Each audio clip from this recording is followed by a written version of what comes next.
bringing Israel to the world.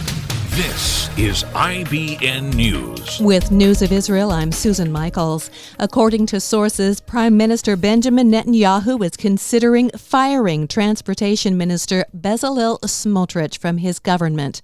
Over the weekend, Smotrich, leader of the United Right Party, criticized Netanyahu and the judicial system following a ruling in Nazareth District Court, which would prevent the ultra-Orthodox from holding a gender-segregated musical event in a public park in a northern Israeli city.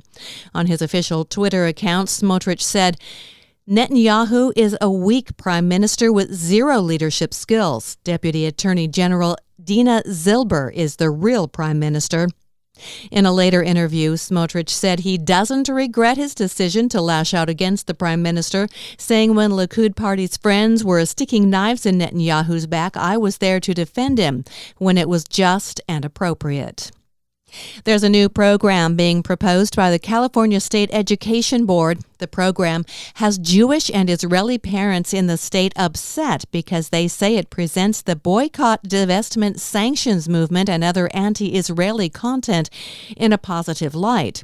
The proposed curriculum would deal with immigrant communities and minorities in the U.S., their history, culture, and public perception, which would include the American Arab community. The 16-member Jewish caucus in the California State Legislature, all Democrats, has sent an urgent letter to the head of the Education Board calling the proposal inaccurate and misleading in several critical respects that reflects an anti-Jewish bias.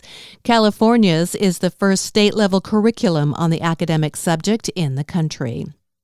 18-year-old Gaza border residents enlisting in the military are suffering the effects of a lifetime under rocket fire, some so severely they aren't able to carry out their duties. This leaves it in the hands of the military and the government to address the problem, the vastness of which is just becoming evident as parents of new recruits are turning to mental health services with reports of their children's struggles.